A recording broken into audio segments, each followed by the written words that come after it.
The 2005 God of War dials in on the idea of just embracing anger and using it as a motivating factor. I've not seen many games concentrate on one single negative emotion before. I think it's quite refreshing to look at God of War 2005 as a way of giving players a positive outlet for their negative energies.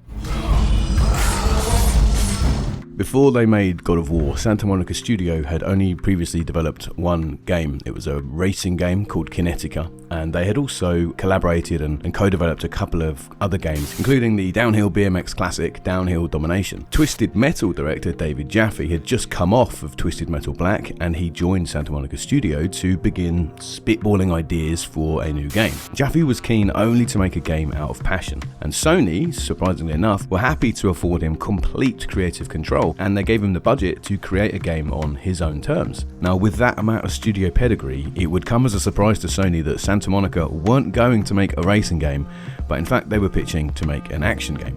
The high concept really was just to cherry pick ideas from Prince of Persia, Devil May Cry, Onimusha and Ico, and just bring it all together into something resembling a kind of edgy Harryhausen film. Game director David Jaffe said that the goal of God of War was to make the player feel brutal, letting their inner beast free and just going nuts.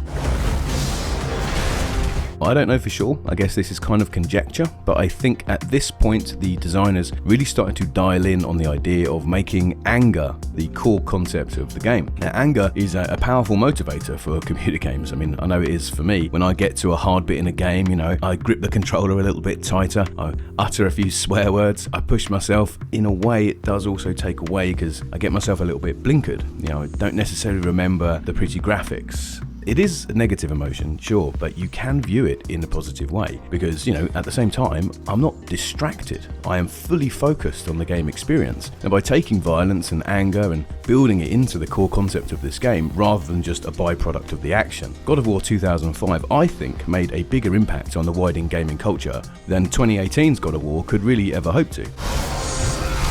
Going into the game, all you're really told is that you're playing Kratos and he is the angriest Spartan ever, and he's got these magical whippy knives attached to his arms. That's kind of it. You're not really given any stakes, you're not really given any story to invest into. To be completely honest, it takes about 3/4 of the game to reveal why Kratos is exactly so angry anyway, but then again, you've already made it 3/4 of the way through the game, so it's pretty clear by this point that you don't really care about story anyway, because you're having a good time. God of War isn't really that kind of game, so a lack of emotional depth isn't really a negative observation in this instance. I feel like the decision was made really early on to eschew things like an involving narrative in order to better concentrate on the action. Jaffe even admitted himself that God of War didn't really aim to be innovative or deep. It was an intentional decision to create something that was far more focused and would feel more familiar to players. It makes God of War an interesting game when you stick this down in the middle of the 2000s among some of the great games of the same era. You've got some great narrative experiences with really long campaigns, great voice acting and so on. Yeah, you can accuse it of lacking the subtlety or the intellectual range of its contemporaries, but it seems to me that God of War was intended to concentrate only on one emotion. So by removing all of that emotional depth, it means there's a lot more room left to concentrate on one emotion, and it does allow you to fit in a lot more wit and a lot more style.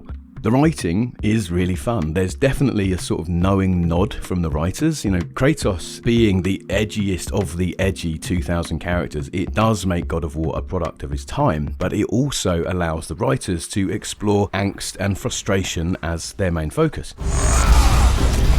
The main focus in God of War is fighting. You know the score with these types of games. You've got light attacks on one button, heavy attacks on another, grab, block, dodge roll, magic attacks, throw in a couple of basic leveling mechanics, a couple of learned abilities, and there you go, Bob's your uncle, Fanny's your aunt.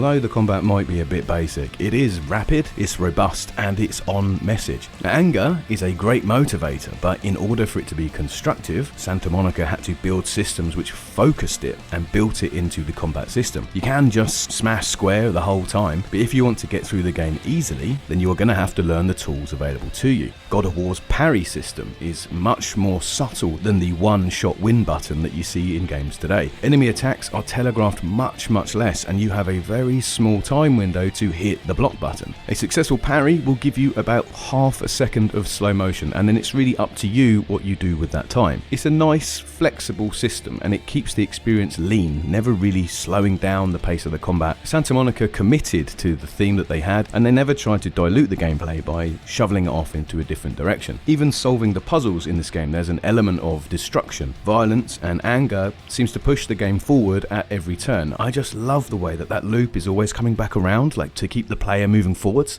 As a considered approach to the world building, I think that's really cool.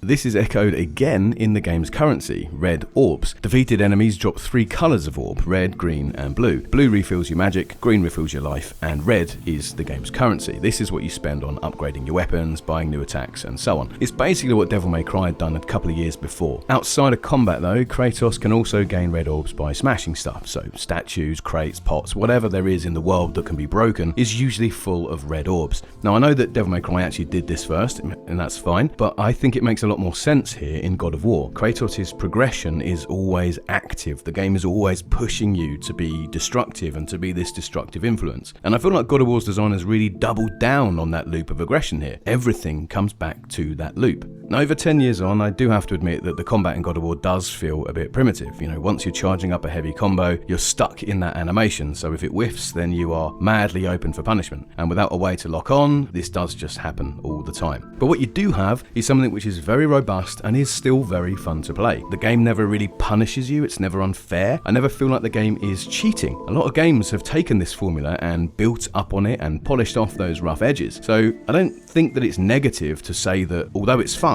God of War is still a product of 2005.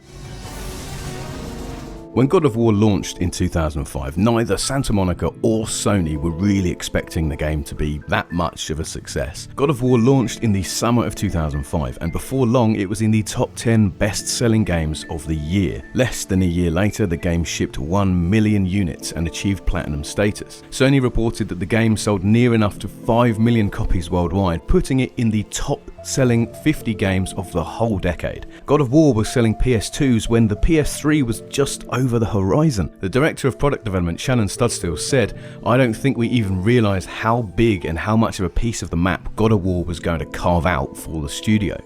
God of War picked up over a dozen Game of the Year awards from various publications including IGN, DICE Summit and so on. It won 7 awards at the Interactive Achievement Awards, it bagged Best PS2 Game by GameSpot, Action Game of the Year by NeoGAF, and it picked up a Saturn Award for Best Video Game. God of War also won Best Action Game at the 2005 Spike TV Awards, and during his acceptance speech, David Jaffe thanked the players for realising that God of War was a game that let players channel their anger in a safe and fun way. When he was asked why God of War resonated so well with audiences, Santa Monica's creative director Cory Barlog later said, "What made God of War so successful for so many years is the concept of that core singular vision." This video is part of my Spirit of 2005 series where I look at games from the 2000s. This is before the industry really took off, and the focus here was still on creative and innovative games. Coming in at about 8 or 9 hours, I feel like God of War really typifies what I mean by the Spirit of 2005, in that it's quite a short game, but it's very content rich. There's no fat on it, there's nothing wasted. By investing in their theme of anger, God of War told a story through the lens of one single emotion, something the modern God of War didn't even attempt. Now, hands up, God of War 2018 is probably a better game in all respects, but you know, we're already on to the hot new thing now. No one really seems to be talking about it anymore. I don't think that that game will prove to have left such an indelible mark on gaming culture as did the original God of War 2005. Thanks for watching. If you want to see more videos about games from 2005 or from the 2000s era, then please check out our more recent uploads. And for more videos about computer games and stuff, hit that subscribe button. Ta-da.